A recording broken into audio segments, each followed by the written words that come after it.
वो इतने झूठे प्रधानमंत्री है ना कि विश्व के सबसे झूठे नंबर कह रहे कट्टर ईमानदार, कट्टर बेईमान।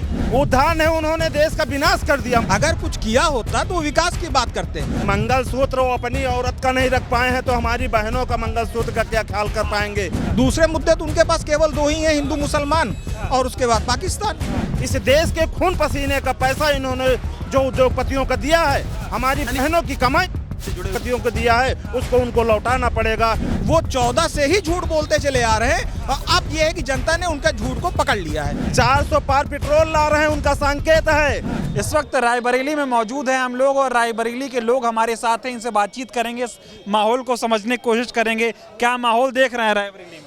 आज का माहौल बिल्कुल बम्पर हाई है। आज प्रियंका गांधी जी ने जिस तरीके से कार्यकर्ताओं को संबोधित किया है, वो ऐसा लग रहा है कि परिवार में बैठ के परिवार के लोगों से उन्होंने बात किया है, दिल की बात की है। कोई सियासत नहीं, कोई राजनीति नहीं। एक चीज़ उन्होंने इस मंच से जो विशेष चीज़ बताई है कि धर्म पे लड़ाया जाएगा, पाकिस्तान को लाया जाएगा, हिंदू मुस्लिम किया जाएगा, उसमें नहीं पड़ना है।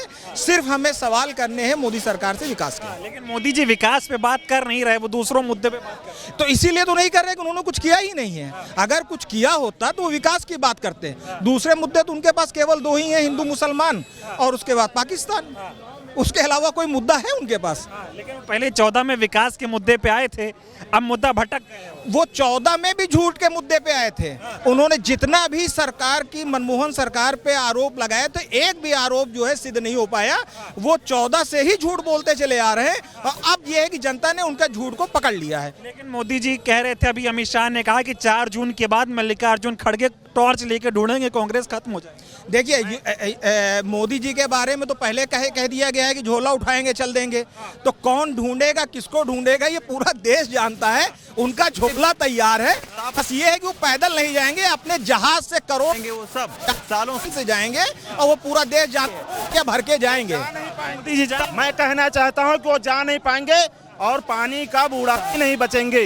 माननीय प्रधानमंत्री, पानी का बूढ़ा भी नहीं बचेंगे, क्योंकि इस देश के खून पसीने का पैसा इन्होंने जो उद्योगपतियों को दिया है, हमारी बहनों की कमाई कांग्रेस से जुड़े उद्योगपतियों को दिया है, उसको उनको लौटाना पड़ेगा। उद्धार करने आए थे मोदी, उद्धार है, उन्होंने देश का विनाश कर दिया। मैं कहना चाहता हूं कि मोदी जी अभी संभल जाइए, अपने जो है बड़बोलेपन जो है रोक लीजिए। नहीं, जो इस देश की जनता है ना, तुमको ये जो है महुआ चाटने के लिए भेज देगी। महुआ चाटोगे, गूलर खाओगे। 400 पार ला रहे हैं, 400 पार पेट्रोल ला रहे हैं, उनका संकेत है। 400 पार पेट्रोल लाएंगे वो इतनी महंगाई बढ़ा दिए हैं ना कि आज चले जाइए कि हमारी बहनें जो है ना, जो अपने भाइयों के लिए 10, 20, 50 रुपए रखे रहती थी ना, वो नहीं रख पा रही हैं। रख नहीं पा रही। मोदी जी बहनों को टेंशन ले रहे हैं, बोल रहे हैं मंगलसूत्र गायब हो जाए। मंगलसूत्र वो अपनी औरत का नहीं रख पाए हैं तो हमारी बहनों का मंगलसूत्र का क्या ख्याल कर पाएंगे। वो इतने झूठे प्रधानमंत्री है ना कि विश्व के सबसे झूठे नंबर। कह रहे कट्टर ईमानदार,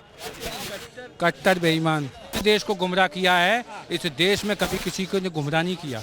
आप सुनिए, इस देश में चुनाव, उत्तर प्रदेश में चुनाव कांग्रेस पार्टी को वो लड़ा रहे हैं जो 2-2 रात के सेंटर पे पहुंच के तो उन्हें जब के बाद निकलते थे तो उन्हें पता चलता था कि पेपर लीक हो गया है। वो चुनाव लड़ा रहे हैं। इस देश का किसान चुनाव लड़ा रहा है, जिसको ये कि हम खेती उगाने के बाद किस रेट में बेचेंगे। इस देश को वो महिलाएं चुनाव लड़ा रही हैं जिनको अपनी सुरक्षा का पता नहीं है, वो लड़ा रही हैं।